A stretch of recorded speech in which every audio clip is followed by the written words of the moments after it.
At my sister's graduation, my own father, a powerful financier, looked at me and told his partners, "Chloe is the family's blue-chip stock." As for Lena, after 12 years in the Navy, she's a failed investment. He had no idea that this failed investment was about to liquidate his entire empire of lies. My name is Lena Harden. I am 30 years old, and for 12 of those years, I've been an officer in the United States Navy. On this particular day, however, I was just a ghost at my own sister's celebration. The late May sun over Washington, D.C. cast a honey-colored glow across the immaculate lawns of Georgetown University, the kind of perfect postcard day that politicians put in their campaign ads. Laughter as light and bubbly as the Veuve Clicquot being served floated through the air. But for me, everything was a cold, flat gray. I stood alone near an old oak tree, clutching a glass of Perrier like it was a lifeline. My simple black theory trousers and silk equipment blouse might as well have been rags amidst the sea of Tom Ford suits and Chanel dresses. My mother, Eleanor, glided past, her eyes sweeping over me with a familiar, barely concealed disappointment. She didn't stop, but her voice, sharp as a shard of glass, cut through the noise. "For God's sake, Lena," she whispered, her painted smile never faltering. "I sent you a check. You couldn't have bought a simple J. Crew dress. You make me feel like I'm hiding a family secret." I didn't answer. I just tightened my grip on the glass, feeling the cool condensation on my skin. The knuckles on my right hand turned white. I was used to it, being the blemish on the otherwise perfect portrait of the Harden family. I focused on my breathing, inhale, exhale, the way they taught us. It was a simple drill, one that kept you centered when the world was trying to tear you apart. For 12 years, it had worked on battlefields. I was finding it barely worked here.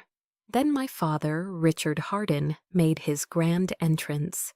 He didn't walk, he glided, a shark in a bespoke suit, navigating the waters of power with a practiced ease. He was flanked by a senator and a few investors, their faces flushed with sun and champagne. He clapped my sister, Chloe, on the shoulder. She was radiant in her cap and gown, the very picture of a bright future. "This is Chloe," my father announced, his voice booming with the pride of a CEO unveiling a billion-dollar product. "Graduating with honors, the future of international finance." His eyes then flickered to me, standing in the shade of the oak tree. The warmth in his expression vanished, replaced by an icy contempt. He let out a short, dismissive laugh. "Every family has its investment portfolio," he said to his guests, loud enough for everyone in our circle to hear. "Chloe, here is our blue-chip stock, an absolute gem."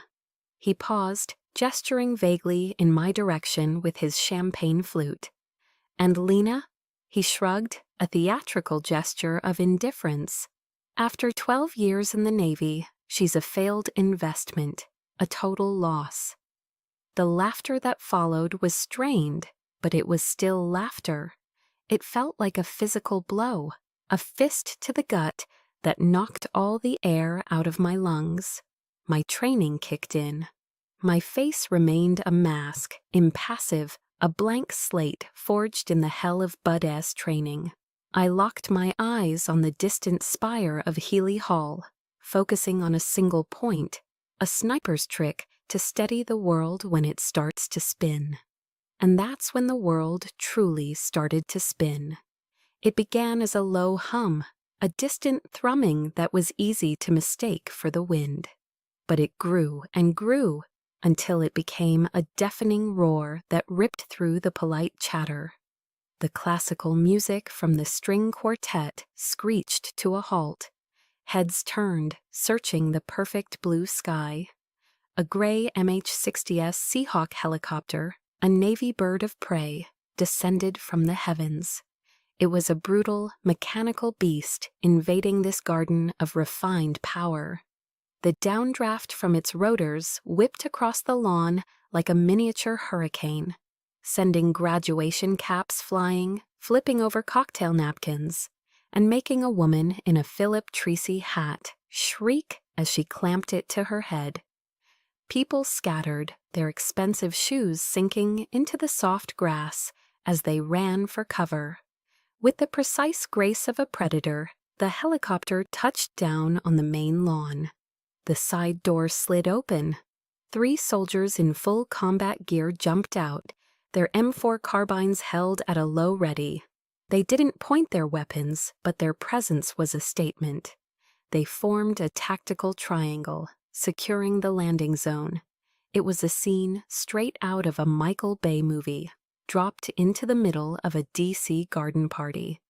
Then another officer emerged, Captain Mark Dalton.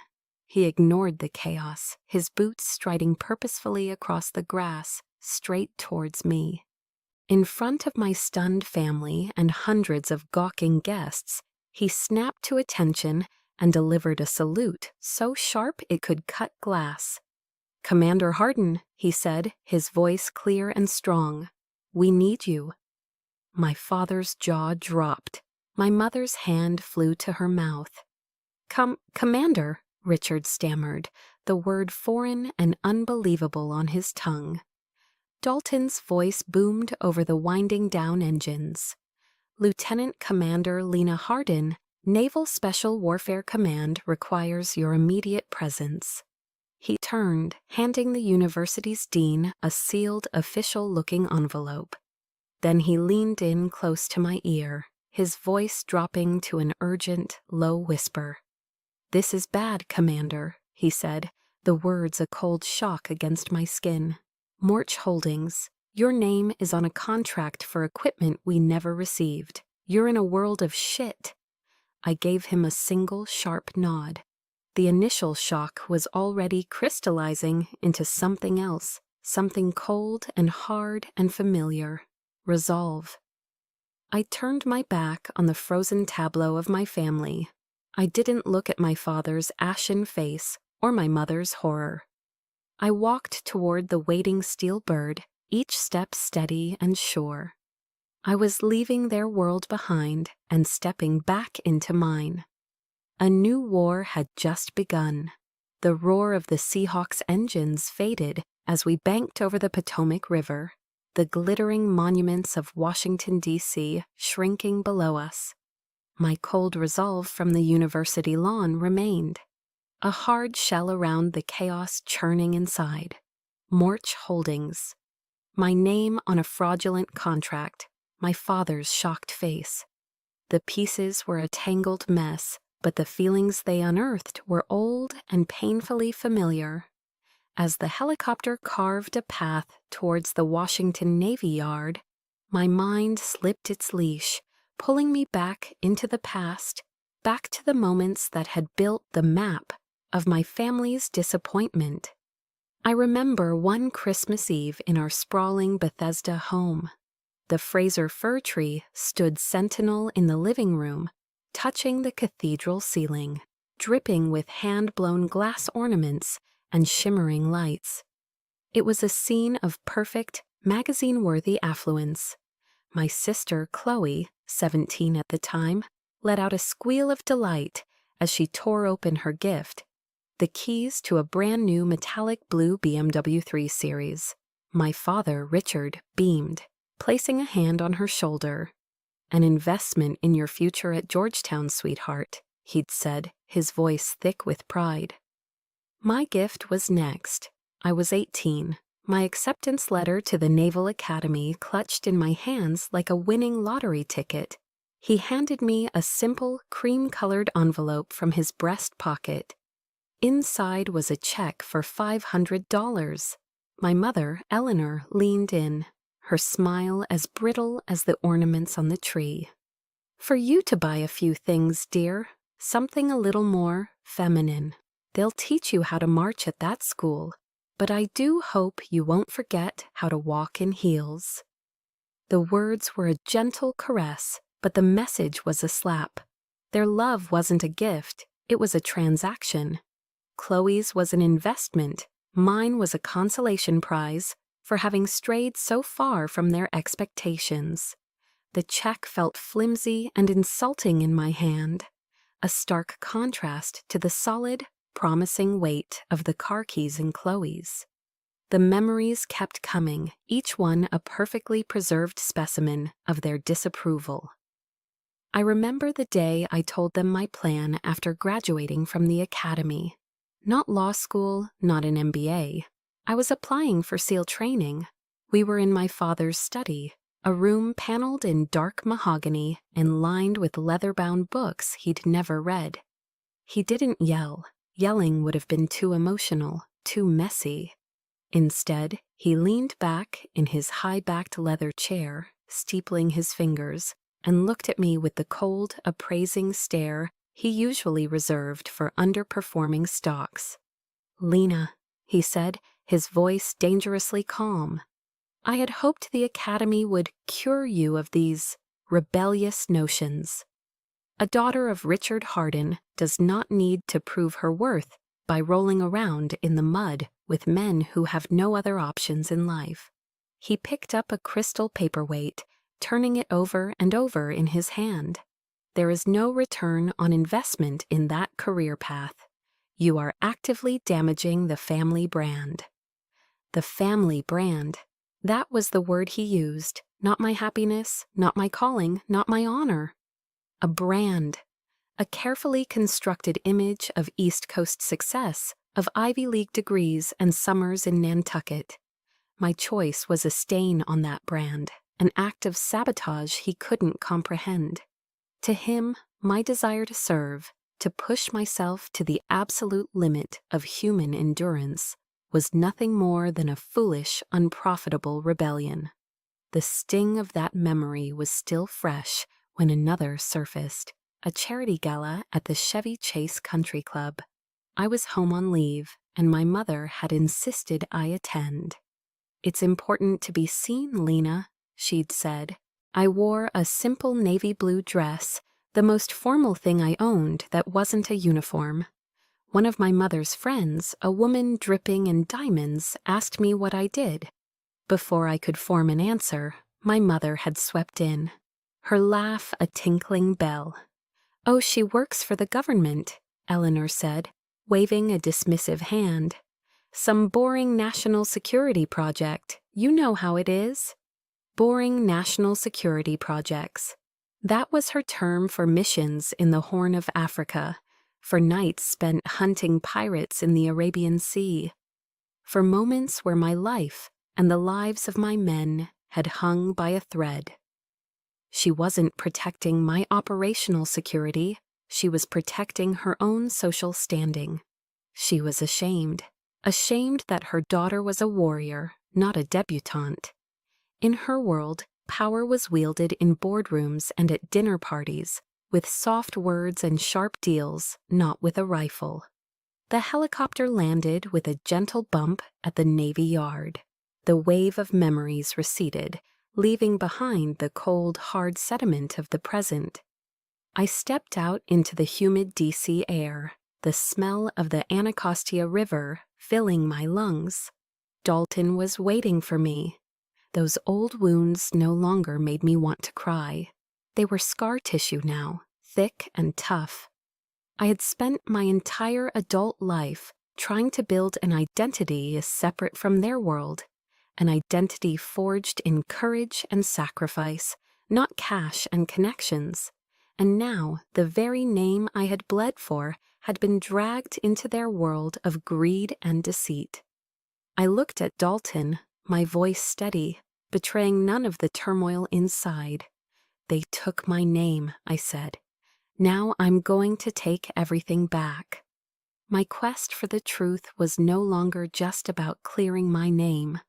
It was about answering the question that had haunted me for over a decade, a question that now burned hotter than ever. Was the honor I'd chased even real, or was it just another illusion? The past was a ghost. The present was a war room. The sterile, windowless quiet of the skiff, the sensitive compartmented information facility at the Navy Yard was a world away from the manicured lawns of Georgetown. Here there were no pretenses, only data. The air hummed with the low thrum of servers and smelled of stale coffee and ozone. I was back in my element. The emotional turmoil of the past few hours was compartmentalized, locked away. I was no longer a daughter. I was an intelligence officer analyzing a threat. Dalton and I worked in silence, our fingers flying across keyboards. The first hit came up on his screen. His sharp intake of breath was the only sound in the room. He swiveled his monitor towards me. "Commander, you need to see this." There it was in black and white, a corporate credit line for $2 million opened with a bank in Virginia under the name Lieutenant Commander Lena Hardin. My stomach twisted into a cold, hard knot. Dalton pointed a finger at the date on the digital timestamp. "March 15th, 2021, he said, his voice grim. "We have your official deployment logs right here. On that day, you were in a black site in Djibouti, prepping for the mission in Yemen. You were theoretically off-grid, non-existent to the digital world." The air left my lungs. The enemy wasn't on some distant battlefield. The enemy had been at home, sipping bourbon in his leather armchair, while I was dodging bullets on the other side of the world. The betrayal was so audacious, so profoundly personal. It was almost elegant in its cruelty. "Keep digging, Dalton," I said, my voice flatter than I intended. "Search my archived email, cross-reference any communication containing the keywords financial, authorization, or power of attorney with my father's name." Dalton's query ran for less than a minute before it flagged a single email. It was from my mother. The subject line was innocuous, "Helping Lena." My blood ran cold. Dalton brought it up on the main screen. "Richard, darling," it read. "Here is that power of attorney form Lena left before her trip. She said she'd be completely off the grid for months. You know how she is.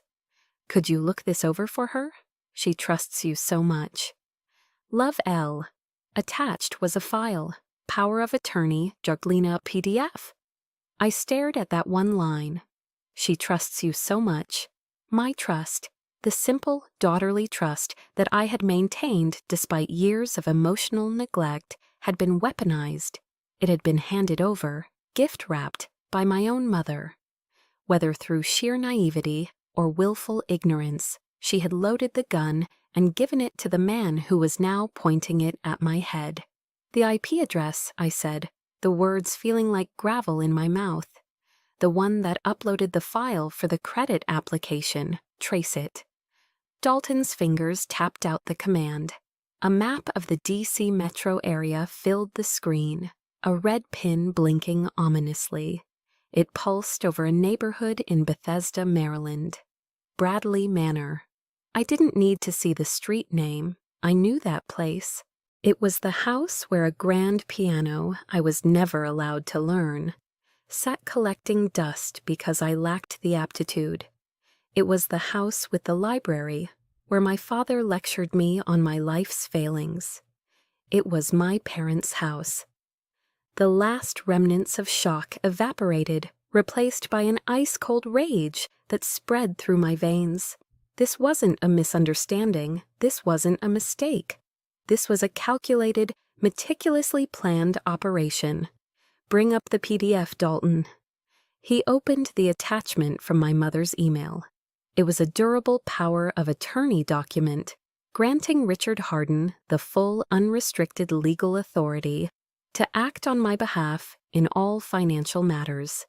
And at the bottom of the last page, there was my signature, Lena M. Hardin. It was perfect, too perfect.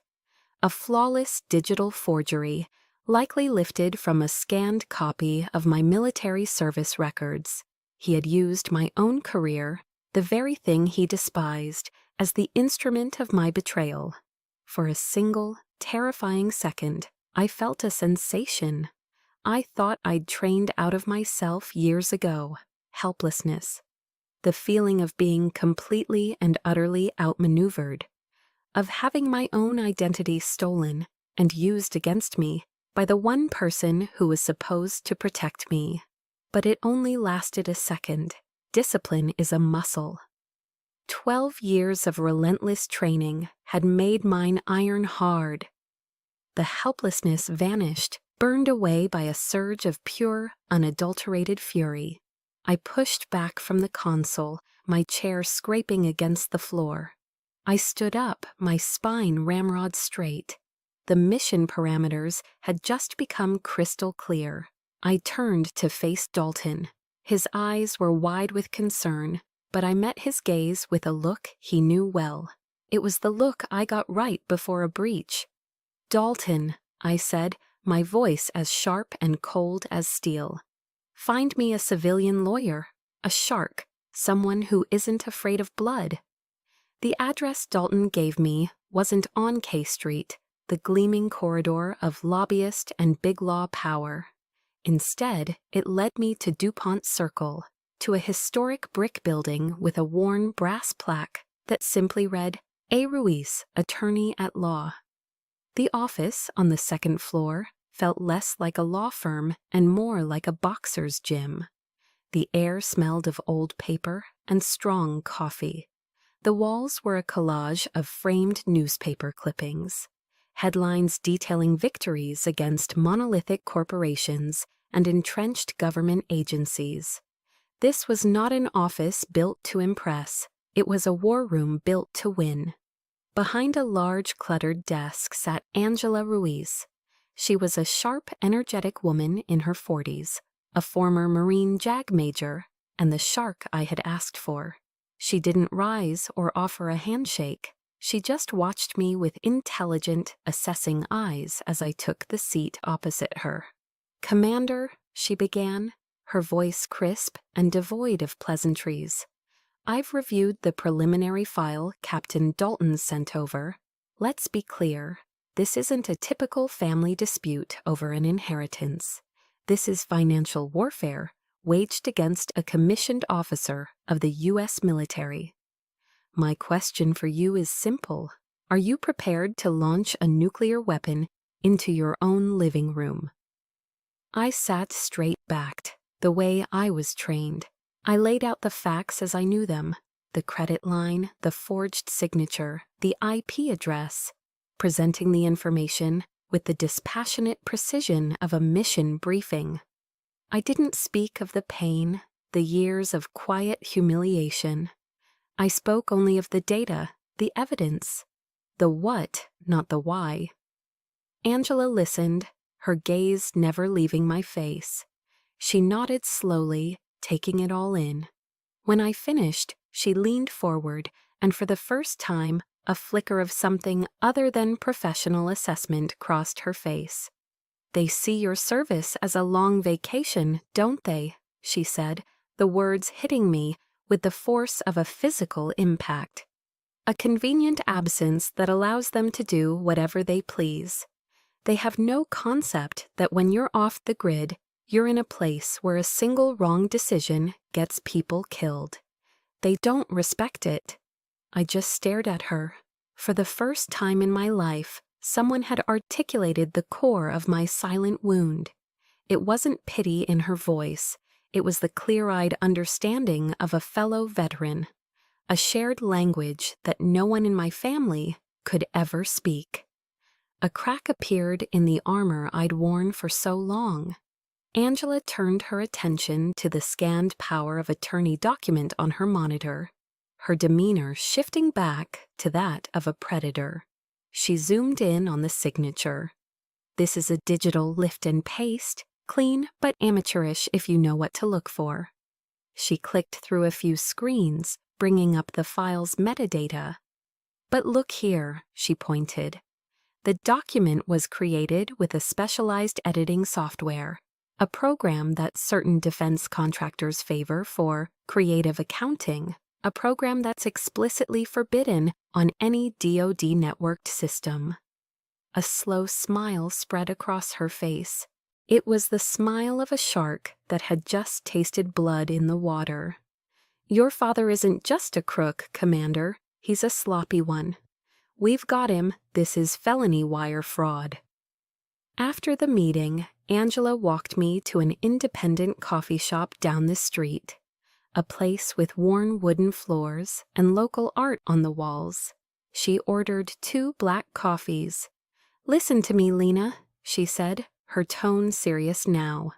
"This fight is going to get dirty. Your father is a player in this town. He will use his money and his connections to destroy you. He'll paint you as an unstable officer, a disgruntled, ungrateful daughter. He will leak stories. He will try to break you. You need to be ready for that." I looked across the small table, into the eyes of a woman who, like me, had seen the worst the world had to offer and hadn't flinched. The doubt and isolation that had been my constant companions for years began to recede, replaced by a flicker of something I hadn't felt in a long time: hope. I had an ally. "Ma'am," I replied, my voice calm and even. "I survived Hell Week in Coronado. Compared to that, a courtroom is a playground." Angela's sharp features softened into a genuine nod of respect. "Good," she said, taking a sip of her coffee. "In that case, let's go to war." The brief flicker of hope I'd found in Angela's office was a fragile thing, a single candle in a hurricane. I knew the countermove was coming. In my world, when you identify a threat, you anticipate its course of action, its most likely avenue of attack. I had prepared myself for a legal onslaught, for corporate maneuvering. I just didn't expect the attack to come cloaked in the guise of maternal love. I was in my temporary apartment in Alexandria, a sterile corporate rental that smelled of new carpet and paint, going over a stack of documents with Angela on speakerphone. My phone buzzed on the granite countertop, the screen lighting up with a name I knew by heart. "Mom." I held up a finger to the speakerphone, signaling for Angela to hold, then took a slow, deliberate breath. A tactical pause before engagement. I answered. "Lena, darling." Eleanor's voice was syrupy sweet, a tone she usually reserved for the wives of my father's most important clients. It was a weaponized warmth. "I heard you were back in D.C. Why haven't you called? Your father and I have been so worried." I felt a familiar, bitter taste in the back of my throat. "Worried about what, Mom?" I asked, my own voice colder than I intended. "My well-being or the state of Dad's investment portfolio?" A sharp, wounded silence stretched across the line, so profound I could almost hear her calculating her next move, recalibrating her attack. Then a wounded tremor entered her voice. A masterful performance. "Lena, don't be like that. We're a family. I know there have been some misunderstandings, but your father only ever wants what's best for you. He was just trying to protect you." "Meet me for lunch," she insisted, her voice now pleading. "Please, just the 2 of us, the Capitol Grill, my treat." I knew it was a trap. The Capitol Grill on Pennsylvania Avenue was my father's unofficial office, a den of dark wood, porterhouse steaks, and backroom deals. It was enemy territory. My tactical mind screamed at me to refuse, to keep the engagement on my own terms. But a small, foolish part of me, a part I thought I'd killed off years ago, during the frozen nights of Hell Week, still wanted to believe. It was the ghost of the little girl who just wanted her mother. I agreed. The restaurant was exactly as I remembered. A low hum of powerful men talking about money. The clinking of heavy silverware on starched white linen. The rich smell of seared beef and expensive wine. Eleanor was already seated at a prime booth, a glass of buttery Chardonnay in hand. She didn't hug me. She offered an air kiss that landed somewhere near my ear, her perfume, Chanel No. 5, enveloping me in a cloud of manufactured elegance. For the first 30 minutes, she didn't mention the fraud.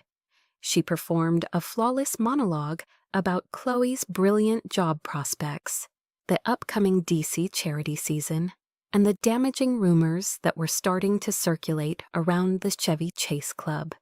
It was a masterclass in avoidance, a strategic deployment of trivialities designed to soften the target. Then, as the waiter cleared our untouched salad plates, she leaned forward, her perfectly manicured hand covering mine on the tablecloth. Her touch was as cold as marble. "Darling," she said, her eyes welling up with perfectly timed tears. "Your father, he made a mistake. A terrible mistake. He's heartbroken, and he admits that. But if you bring this to light, you will destroy all of us. You'll destroy Chloe. Her career will be over before it begins. Do you really want your sister, your innocent sister, to pay the price for this?" I pulled my hand away, as if from a flame. The emotional blackmail was so blatant, so textbook. "Are you asking me to stay silent to protect a criminal, Mom?" The tears now streamed down her cheeks, perfectly contained, never threatening her immaculate makeup. "I am asking you to be a daughter." Her voice rose, laced with a righteous indignation that was utterly false. "Your father raised you, he educated you, he gave you everything. You owe him this. You chose your own life. You abandoned this family to go play soldier. The least you can do, for once, is think of us." And there it was, the pivot, the classic victim blame reversal. In her narrative, I wasn't the one whose identity was stolen and whose honor was tarnished. I was the ungrateful child, the one who had abandoned them. My father's felony was just a mistake, but my pursuit of justice was a malicious betrayal. The weight of responsibility, as always in the Hardin family, was being placed squarely on my shoulders. Did she really believe what she was saying, or was this just another performance in a lifetime of them? Looking at her, I realized with a sudden, gut-wrenching clarity that it didn't matter.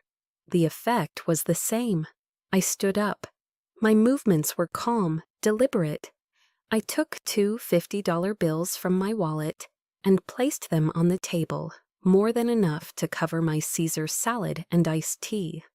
I looked directly into my mother's tear-filled eyes, but for the first time I felt no pain, no residual sting of her disapproval, only a profound, bottomless pity for this woman who valued appearances more than truth. "I've already paid my debt to this family, Mom," I said, my voice quiet, but carrying with an authority that made her flinch. "I paid it with my youth. I paid it with scars you'll never see. I nearly paid it with my life. On more than one occasion, my account is settled." I let that hang in the air for a moment, letting the finality of it sink in. "I owe him only one thing now," I finished, "a fair trial." I turned and walked away, not looking back. I left her there, a solitary tragic figure in her expensive suit, her carefully constructed performance collapsing around her amidst the clatter of silverware and the quiet murmur of power. It was a declaration of war, and I knew with absolute certainty that the enemy's next attack would not be so subtle. The morning after the disastrous lunch with my mother, my phone buzzed with a text from Dalton. It wasn't a message, just a link. My hand was steady as I tapped it, the page-loaded Politico playbook, the daily newsletter that every senator, lobbyist, and power player in D.C. reads with their morning coffee. The headline was discreet, yet devastating. A rift in a D.C. power family? The article didn't use our names. It didn't have to. It spoke of a prominent financier on K Street and his daughter, a decorated but troubled military officer. It whispered of baseless accusations and hinted that the daughter was showing signs of severe psychological distress after her years of service. It didn't use the letters PTSD, but the implication was a poisoned dart, aimed with precision. He was trying to discredit me by weaponizing my service. He was painting me as a broken soldier, a crazy veteran, trying to extort her loving family. My father had launched his counteroffensive, and it was dirty. The rage that filled me was white hot. He had attacked the one thing I had built for myself, the one thing that was mine and mine alone, my honor as an officer. As if on cue, there was a frantic pounding on my apartment door. I wrenched it open to find Chloe standing there, her face tear-streaked, clutching a printout of the article. "What did you do, Lena?" she shrieked, her voice cracking. "You're destroying this family. Dad said you were sick, that he was trying to help you, and you do this."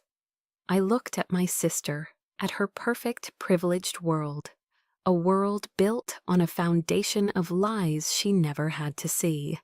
And something inside me finally broke. The years of disciplined silence, of swallowing insults, of turning the other cheek, it all shattered. "Help me?" The words were a low growl, torn from a place of pure fury. He's helping me by stealing my identity? By using my name to get into bed with corrupt defense contractors? Your Georgetown tuition, Chloe, your new BMW. This entire life you think you've earned was paid for with my honor. It was all funded by a lie with my name on it. The color drained from her face. She stared at me, speechless, as if seeing me for the first time. Not the quiet, awkward older sister, but a stranger filled with a terrifying rage. She took a step back, turned, and fled. I slammed the door shut, my breath coming in ragged gasps, my knuckles white against the wood. That night, the anger gave way to a crushing weight. I sat on the floor of my dark apartment, the city lights of Alexandria blinking indifferently outside my window. I had faced down terrorists, pirates, warlords. I had survived things that were supposed to break a person, but nothing had prepared me for the abject cruelty of my own family. For the first time, I felt truly, completely alone, cornered by an enemy I couldn't fight with a weapon or a plan. He was using his power, his influence, his lies. He was erasing me. My mind drifted to a book a mentor, a wise old master chief, had given me years ago. It was by Brené Brown. I fumbled for the light switch, found the book on the small nightstand, and flipped through the pages until I found the passage he had underlined for me. The words seemed to lift off the page. It is not the critic who counts, not the man who points out how the strong man stumbles. The credit belongs to the man who is actually in the arena, whose face is marred by dust and sweat and blood. Something shifted inside me. A profound clarity cut through the despair. That's what he was doing. My father was the critic on the sidelines, pointing and whispering, trying to push me out of the arena because he was terrified of the woman who was actually in it. He was afraid of a fight on equal terms. Have you ever felt that? Pushed into a corner by the very people who were supposed to have your back? Have you ever had your story stolen, your truth twisted, until you were made to look like the villain in your own life? They think the darkness will swallow you whole. They count on your silence, but they forget one thing. For some of us, the darkness is where we work best, and the silence is about to be broken by a truth louder than thunder.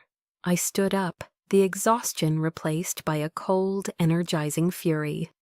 I walked to the window and looked out at the sprawling lights of the DC metro area. He would not win. He would not define me. I was going to step into that arena, not as a victim, but as a warrior. I picked up my phone and dialed. "Angela," I said when she answered, my voice terrifyingly calm. "Cancel any negotiations. We're taking this to trial. I want him to face me in public. I want the world to know exactly what Richard Harden did." I took a breath. I swear it. It wasn't a threat. It was a promise. The real war had just begun.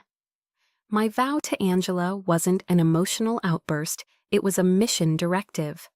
The moment I hung up the phone, the rage cooled into a familiar, focused calm. This was no longer a family drama. This was an operation.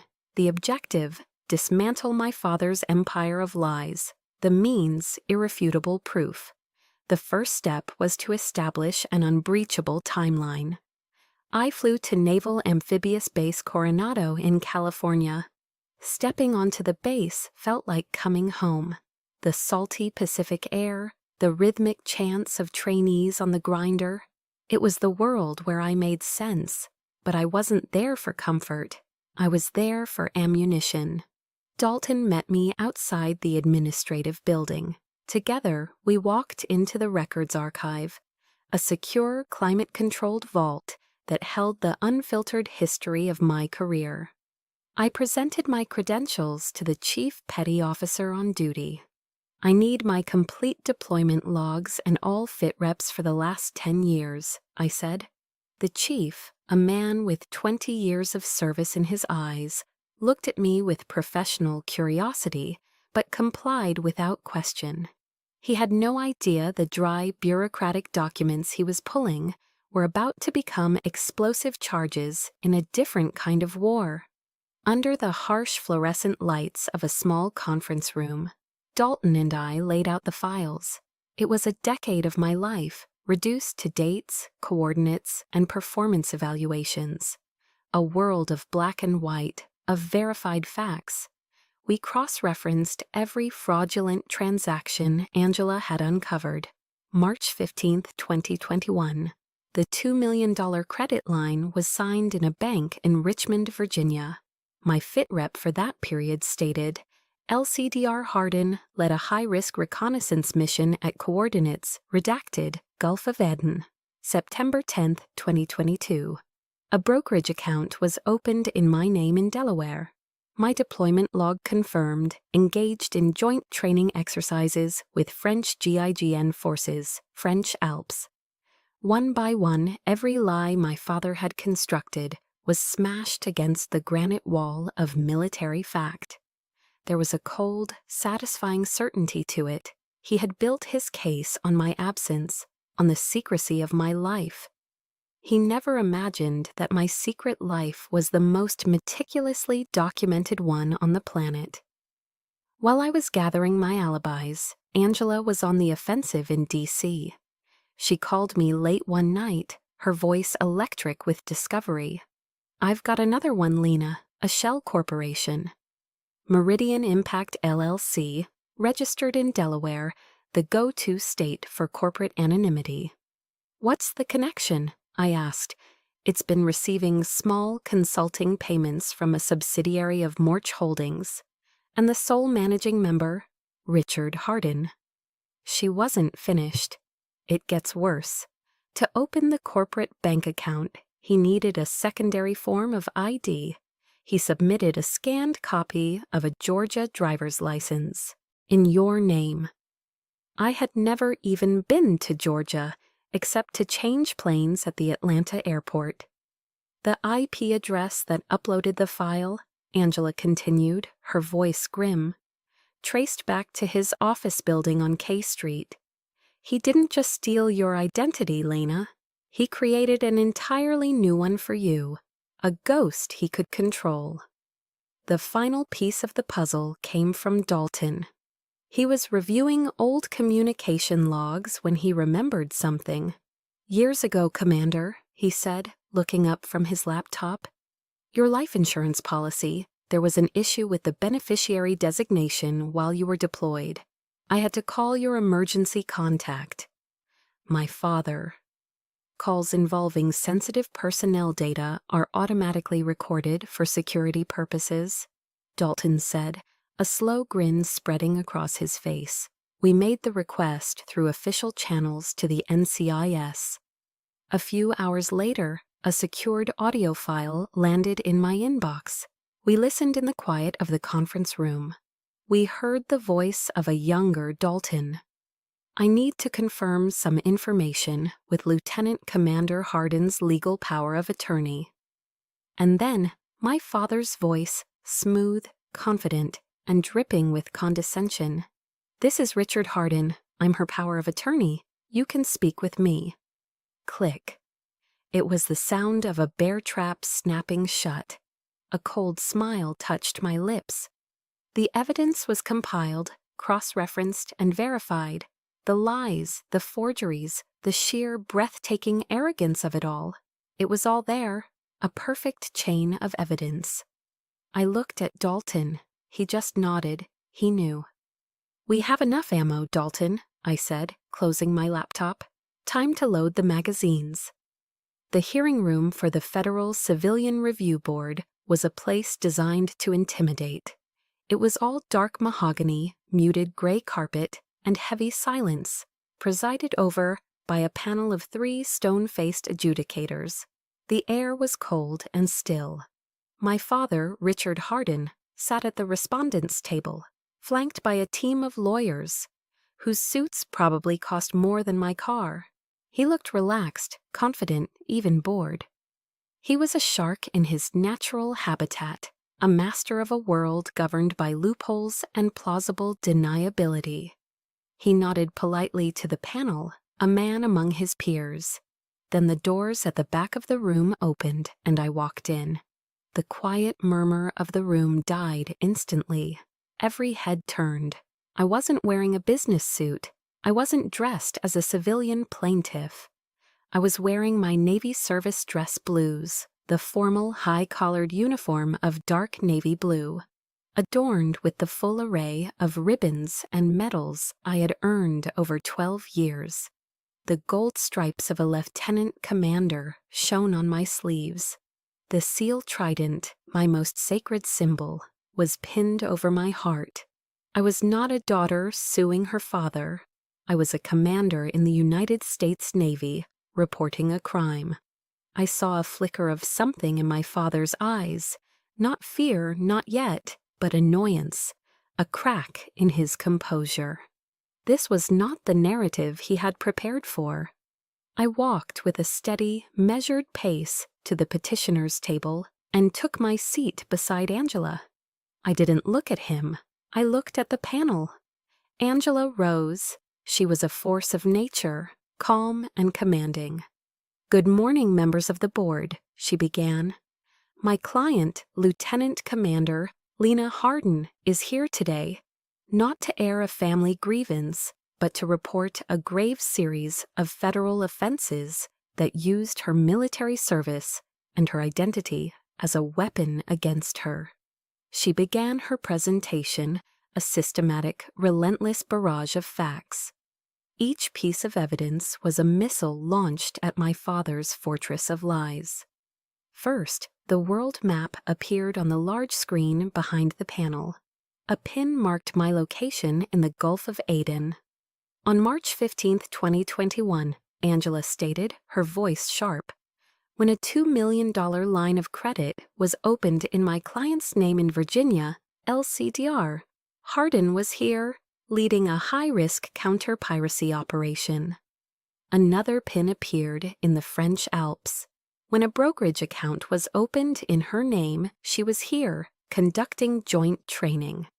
One by one, she laid out the documents. The forged power of attorney, the articles of incorporation for the shell company, Meridian Impact LLC. The fake Georgia driver's license, its metadata showing it was uploaded from an IP address registered to my father's K Street office. The room grew colder, the silence heavier. I could feel my father's gaze on me, but I refused to meet it. My focus remained on the evidence, on the cold, hard truth being laid bare. Angela saved the core of the fraud for last. The respondent, Mr. Hardin, has claimed through his counsel that these actions, while perhaps unorthodox, were those of a concerned father trying to protect his daughter's assets while she served in dangerous places. She paused, letting the absurdity of the statement hang in the air. She turned to look directly at my father. The question before this board is a simple one. Protect them from what? My father's lead counsel, a man with silver hair and a golden tan, stood up. Objection, this is speculation. Sustained, the lead adjudicator said, but his eyes were fixed on Angela. Let me rephrase, Angela said smoothly. Let's examine the nature of this protection. My father decided it was time for his own performance. He stood, his expression a carefully crafted mask of wounded sincerity. He addressed the panel as if they were old friends at the country club. Gentlemen, my daughter, she chose a difficult, dangerous life. A life I couldn't understand. I only wanted to ensure she had a future to come home to. If I was overzealous, it was only because of a father's love. That was my cue. I remained seated, but I turned my head slightly to face him for the first time. My voice, when I spoke, was not loud, but it cut through the silence of the room with the precision of a surgeon's scalpel. My future? I asked, holding his gaze. You stole my present to finance your own. You used my name, the name I swore an oath to defend, to enrich yourself. You did that without me, without my consent, without my knowledge. I leaned forward slightly. That doesn't make you my protector, Mr. Hardin. It makes you a thief. He flinched as if I'd struck him. But Angela wasn't done. She had saved the kill shot for last. One final piece of this protection puzzle, she said, her voice dropping for dramatic effect. She projected a new document onto the screen. It was the paperwork for another secret investment account, also opened in my name. This account lists a sole beneficiary in the event that something were to happen to Elsie Dr. Hardin during one of her dangerous deployments. The camera zoomed in on the beneficiary line. The name was there, in crisp, clear type, Chloe A. Hardin. A collective gasp went through the small audience section. I glanced back. My mother's face was a mask of horror. And Chloe was staring at the screen, her face utterly white with shock. The blood had drained from it, leaving her looking like a porcelain doll. Her perfect world, her belief in her golden status, her unwavering faith in her father, it all shattered in that single silent moment. She wasn't the prized asset, she was the exit strategy, the insurance policy, another pawn in his game. She turned her head slowly, her wide, disbelieving eyes fixing on our father. Her lips parted and a single, heartbroken whisper escaped, a sound that seemed to echo in the dead silent room. You used me. It was the final blow, not from me, not from Angela, but from his own favored child. The lie had consumed everything, even its own creation. The facade of the powerful, loving father crumbled into dust. Richard Hardin stared at Chloe, his mouth opening and closing with no sound coming out. His confidence, his arrogance, his entire curated persona evaporated. He staggered back, collapsing into his chair. He buried his face in his hands, a broken man. He had lost, not to a team of lawyers. He had been defeated by a single undeniable truth. The hearing ended not with a bang, but with the quiet, devastating implosion of a man who had believed himself invincible. There was a strange, hollow stillness in the air as Angela and I packed our briefcases. The panel had adjourned, My father's lawyers were whispering in hushed, urgent tones, and my family was a frozen tableau of shock at the back of the room. Victory felt less like a celebration and more like the profound, bone-deep exhaustion after a long, grueling mission. As we were leaving, my father intercepted me in the quiet, marble-floored hallway. The calculated confidence he wore like a tailored suit was gone, stripped away, leaving behind a desperate, hollowed-out man I barely recognized. His shoulders were slumped. His face, usually tan and healthy, was a pasty gray. "Lena," he rasped, his voice raw and unfamiliar. "We can fix this. Please, I'll give it all back. Every cent. We can fix this."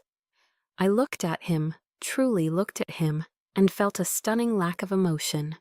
Not the hatred I might have expected, not the anger that had fueled me, not even the satisfaction of victory. Just a vast, cold emptiness, like a crater where a building used to be. "You can't give back 12 years, Dad," I said, my voice even and dispassionate. "You can't give back the trust you shattered. You can't restore the honor you tried to auction off to the highest bidder." My mother and Chloe stood at the far end of the hall, like statues in a forgotten museum, unable to move closer, unable to look away. I kept my eyes locked on him. "You taught me that everything is an investment, a cold calculation of profit and loss." I paused, letting the weight of his own philosophy settle between us. "And today, I'm cutting my losses." I walked past him. His hand twitched as if to reach out, but he didn't. My footsteps echoed in the silence. I didn't look back. A week later, the official fallout began, delivered with the cold, impersonal efficiency of the federal government. The Department of Justice issued a formal press release.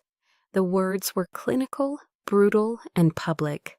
"Richard Harden has been indicted on charges of wire fraud, aggravated identity theft, and conspiracy to defraud the United States." The news spread like wildfire. His assets were frozen by federal marshals. His partners abandoned him. The phones at his firm stopped ringing. The Harden empire, a monument to financial wizardry, crumbled overnight. I saw the headlines on Bloomberg and the Wall Street Journal, the very publications that had once lauded his genius. Now they were dissecting his downfall with a detached journalistic glee. Reading the words, I didn't feel a surge of triumph. I just felt quiet, a heavy, profound sense of relief, as if a weight I hadn't even fully realized I was carrying for my entire life had finally, irrevocably, been lifted. The personal fallout came via a phone call a few days after that. It was Chloe. Her voice was broken, choked with sobs that sounded raw and new to her. "I resigned," she whispered into the phone. Everyone at the firm looks at me like I was part of it, like I'm a criminal." She was crying now, the wrenching, helpless sobs of someone whose world had been pulverized. "I didn't know, Lena. I swear on my life, I didn't know anything." I believed her. I truly did. That was the tragedy of it. I listened to her cry for a long moment, the sound scraping against my own raw nerves. There was no room for false comfort now. "I know you didn't, Chloe," I said, my voice gentle but firm. "But ignorance isn't innocence. It's just a privilege you had that was paid for with my truth." I let her absorb the sting of that. The silence was filled only with her ragged breathing. "You have to build your own life now, Chloe, from the ground up, with your own 2 hands. It's the only way." I ended the call. It felt cruel, like abandoning a soldier on the battlefield, but it was a necessary cruelty. It was the last, hardest lesson our family had to offer. You can't live your life on a foundation built by someone else's lies. That night, back in the sterile quiet of my Alexandria apartment, the reality of my victory finally settled in, and it had the bitter, metallic taste of ashes. I sat in the dark for hours, just watching the distant, indifferent lights of the city. I had won. I had exposed the truth. I had reclaimed my name.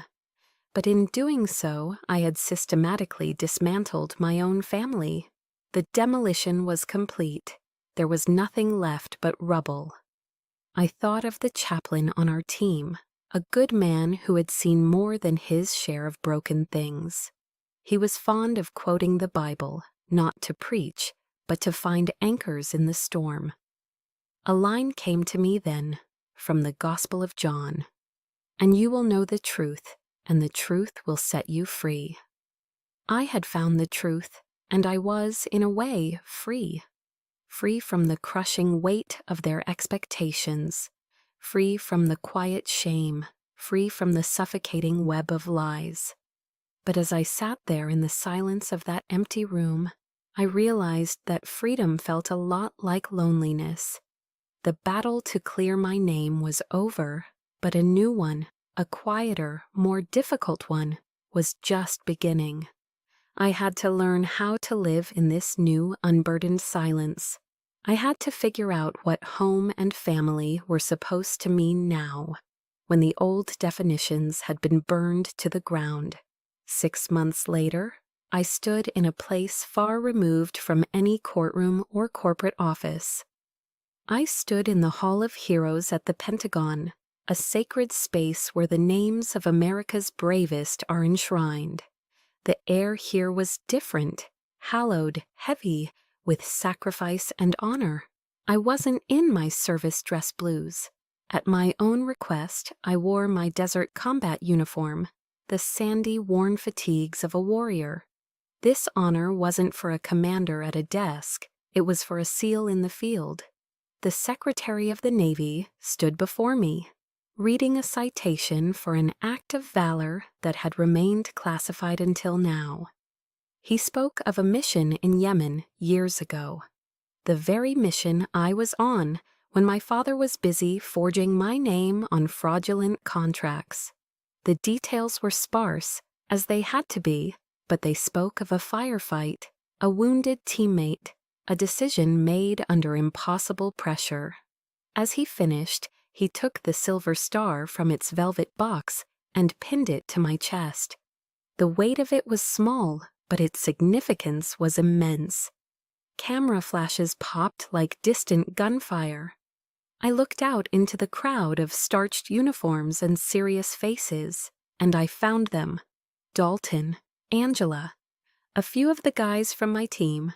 They weren't clapping loudly, they were just standing there, smiling. I was invited to the podium. I had no prepared remarks. I looked out at the audience, the generals, the admirals, the government officials, the families, and I spoke from the heart. I was taught, I began, my voice clear and steady, that a special operator is a quiet professional, that the greatest honor is to complete the mission with no one ever knowing your name. For a long time, I believed that was the only truth. I paused, letting the words settle. But I've learned another lesson. I've learned that silence sometimes isn't strength. Sometimes it's complicity. Silence can erase the truth. Silence can erase a person. My gaze drifted to my teammates. People talk about family legacy, about the name you inherit, but I believe a real legacy isn't what's handed to you. It's what you build with your own sweat and blood and tears. It's forged in the choices you make in the dark when no one is watching. I looked back at the assembled crowd. I stand here today not because I am perfect, but because I refuse to disappear.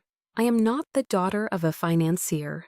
I am Lieutenant Commander Lena Hardin, United States Navy, and I have written my own name in the book.